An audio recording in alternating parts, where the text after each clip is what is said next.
What's going on? What's good? What's good with everybody? Today Friday, y'all know what's going on. Free Game Friday. First thing I want to do is I want to speak to y'all about experience that I've had with a few people. I'm a little wet because it's raining outside. I was out there getting my car worked on and shit. But I'm gonna speak to y'all about a little experience I had. You know what I'm saying? And it taught me a lesson, and I want to share that lesson with y'all. This is a free game. You know what I'm saying? In the form of a story. So basically, I had something going on with some people, and I was being transparent with these people because I call myself like really, you know what I'm saying, messing with these guys or messing with these people, you know what I'm saying, and I really felt like I was helping out by showing them a way to do something that I was doing that was working for me. And so I was being transparent with them about what I was doing and how I was doing it. Okay, now what ended up happening was my transparency backfired on me. You know what I'm saying? It backfired on me because by me being honest and letting people know what I was doing and how I was doing it, it was like, I guess people are used to being lied to. I guess people are used to being manipulated. And so when you come real at them and be like, look, this is what's going on, this is what I'm doing, they either take it as you're doing too much, or they don't believe that what you say you're doing, you're really doing. And so that in turn forced people to pretty much not want to deal with me, but deal with somebody else in the same manner, you know what I'm saying, with the same things going on, and even be overcharged or overworked by the other person who they would be dealing with, as opposed to dealing with me because of them not believing that I'm really sincere about what I'm saying. And so that lesson right there, that story kind of taught me a lesson that, like, sometimes you got to give people what they want. And if they want to be lied to, if they want to be manipulated, if they want to be taken advantage of, I can't do that. I just, me personally, the type of person I am, I'm not going to be able to do that. But for people who can do that, like, sometimes that's what people want. Give them what they want, because you're going to end up in turn getting what you need or what you're trying to build with them. You're going to get that out of them easier if you just give them what they want, which is a lie or a manipulation, instead of telling them the truth and letting them feel comfortable and knowing that they can trust you. You know what I'm saying? So free game that I'm going to give to y'all, I'm going to sum all that up to say, everybody don't want the truth. Everybody don't want you to be transparent with them. Everybody don't want to feel like they can trust you and you're being sincere, because if you're playing a certain type of game, I guess people are used to being treated a certain type of way by other people, and so it comes off as unbelievable to them. An example I want to speak on is there's a program, if y'all want to look it up, there's a program called NACA. I was talking to a guy last night and we spoke about this. NACA is a program for mortgage loans, basically for first-time home buyers, and they run you through this program, and you be a first-time home buyer, so you qualify for everything. And then the way they set it up, I'll go into NACA, I'll do some more research on NACA. I got a partner who's going through NACA right now. I know another partner who already did it. I'll get up with these guys and I'll do some more research myself, and I'll let y'all know exactly what the NACA program is and how it can work for you. But it's damn near, it sounds too good to be true. Like, it's hard to believe that this is what NACA does for you. And like, when you listen to what all they do, and when you think about it, if you know anything about the game, you like, that shit don't work like that. Like, there's got to be a catch to it, but it really is true. You know what I'm saying? And so with that being said, I want to move on. I just want to let y'all know, be careful who you dealing with and what you let them know. You know what I'm saying? Because some people don't want to be treated with respect, and some people don't want to be treated with the truth. They rather you manipulate them because they still feel like they're going to do that to whoever they dealing with anyway, so they still feel like they winning. You know what I'm saying? I mean, it is what it is. But like, all right, so boom, check this out. This is what I got for y'all today.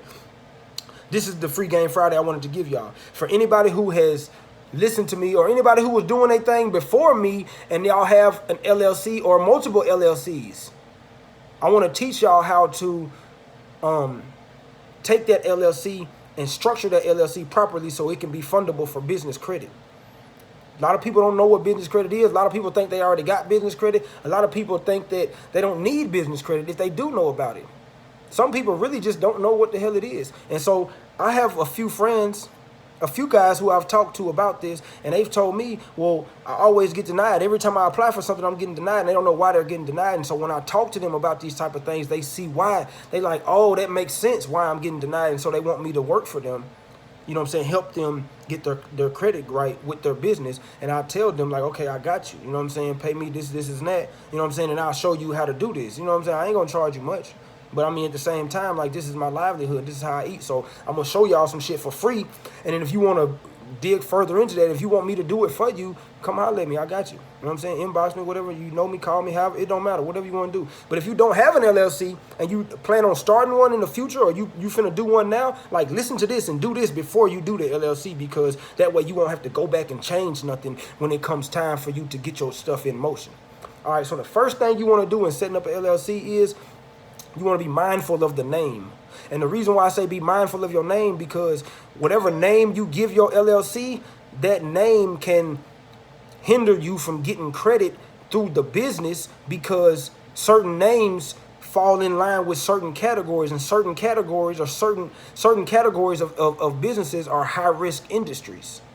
So if your name says such and such real estate company or such and such tax service, like, these are high risk industries. You know what I'm saying? Like such and such Triple X Films or some shit like that. Like, that's they're gonna deny you just based off of your name. You know what I'm saying? So with that being said, be careful about what you name your company, and try not to be as specific. You can be as general as possible when you're naming your company, as long as the company speaks on what, you know what I'm saying, your name, what you want it to be. It doesn't have to necessarily describe your name in your company. Doesn't necessarily have to describe what your company does, because when you describe what your company does in your name, then that gives the people who use those categories to place you in the bracket of what type of credit you can get. Okay, and so you got high risk industries and you got zero tolerance industries. Like, some businesses are just not gonna get no funding at all because of the industry that they're in, and some of them are high risk. You might get some funding, but you won't get as much as you would if your name would have been more general. And so with that being said, there's a such thing as a NAICS code, and the NAICS code basically is the code that they give you.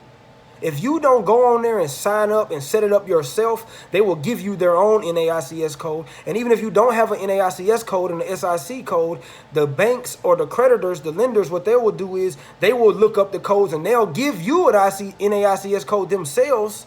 So that way they can put you in the category they want to, so they can give you less money if they want to give you less money.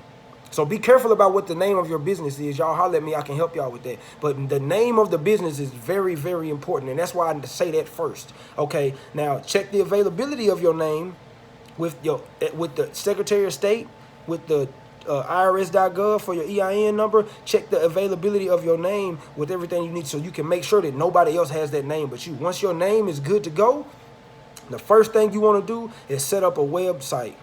And you don't have to build your website right now, but the sooner the better. Get you get you a domain, get you some web hosting, and get you a professional email. Now, this is very, very important, because if you go to a creditor and you try to apply for business credit and your email for your business is such and such at gmail.com or at yahoo.com, that's an automatic red flag. They're going to turn you down. And if anybody who's been through this know what I'm talking about, like, you have not got approved for no business credit with a Gmail. I know you haven't. You can't come in to me and tell me that you have. I know you haven't. You know what I'm saying? So with that being said, set up a professional email. I can show you how to do that as well. But it goes with getting getting domain name, getting web hosting. You know what I'm saying? So set up your business email. Make sure it's a professional email. Your professional email should say your name at suchandsuch.com, whatever your company's name is. So if your company is I don't know, I set up a guy's email not too long ago, Fade Pros. So it's talent at fadepros.com. That's a professional email. That's what you want. Okay. Now, after you do that, you got the domain name. So now you got a domain name for your website. So it's going to be fadepros.com, and it's going to be talent at fadepros.com. That's just an example. But like, whatever it is, that's what you want. Then you need a 1-800 number for your company. Okay, I have a couple of different services you can go through and get 1-800 numbers for your company, but that's the next thing you need. You need a 1-800 number and a fax number for your company. That shows that you have a professional line, and it's not just your cell phone line that you're using. But of course, you can have that number forwarded to your cell phone, so even when they call you, it'll still call your cell phone. You know what I'm saying? But just to keep it on the professional side, you got to make sure everything is professional with that, because they're definitely looking for that also. Okay, you need a virtual address. If you don't have a physical address that is not your home or a P.O. box, You don't want to use a P.O. box. That's an automatic red flag. You don't want to use your home. Some homes can get approved for business credit, but let's just be safe and go and get a virtual address anyway. Because you can go and lease a building for $1,500 a month or however much you want to, or you can go and get a virtual address for $100 a month, and it's a building that is an office space, and it has a suite number, and they'll give you that address, and you don't actually do business there, but all your mail comes there, and they will forward all your mail to you. And so, to the creditors, in their eyes, they're going to look up your company. They're going to look up its location, and they're going to see the location of your company is at this office building. You know what I'm saying? So get you a virtual address. Then, like I said, you want to set up your NAICS codes on your own.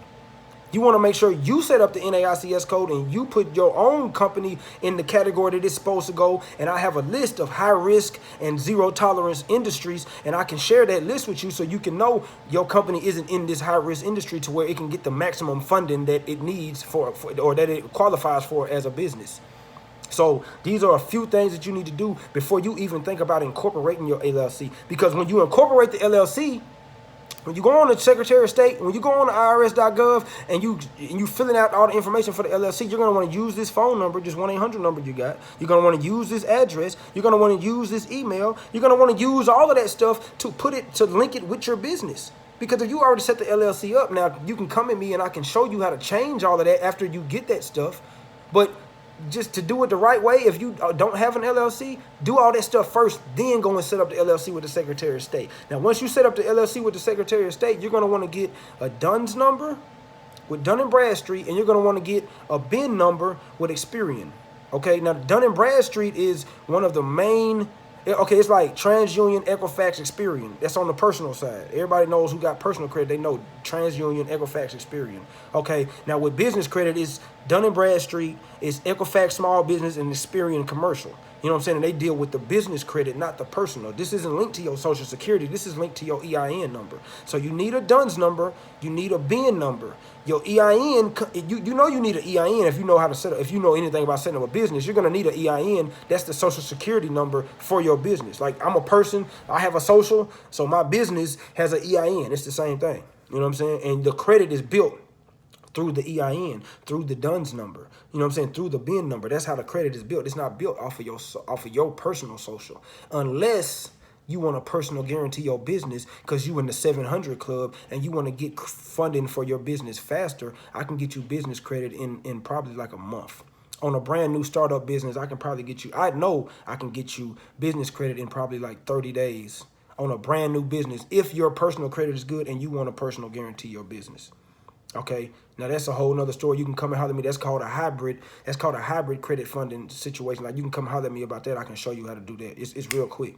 You know what I'm saying? But for those who don't have good credit and you just want to basically just solely build your business credit up on the business and not your personal, you don't want to link the two, then you can holler at me and I'm giving you the setup now, what you need before you start your business. But when you start it, then I can show you the vendors that you need to go through to build, to establish your trade lines, and give me about 6 to 8 months and I'll have you, you know what I'm saying, 100,000 or you know what I'm saying, $50 to $150,000 in 0% interest for the first 6 to 18 months business credit for your company in 6 to 8 months. And that's not using your personal credit at all.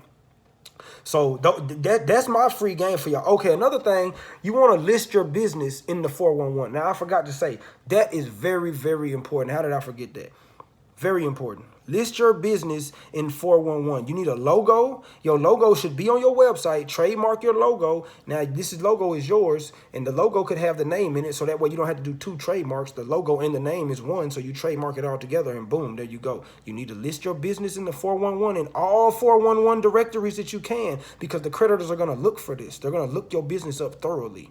And last but not least, you need $10,000 in your bank account, your business bank account. You need $10,000 because they have this thing called a bank rating with your business. And $10,000 is a low 5 bank rating. Creditors are not going to issue you any business credit if your bank rating is anything lower than a 5. And 10 is a low 5. I think low 5 goes from 10 all the way up to 30. Like, after 30, then it becomes a medium 5. You can go all the way up to a 1. You know what I'm saying? But, like, you got to have a 5. You got to have a 5. If you don't have a 5, they're not going to be messing with you. This is what you need to do to set up your LLC. If you guys need any more information on that, get at me. I will show you step by step. You can become one of my clients. I can walk you through the process. Free Game Friday. Peace and love.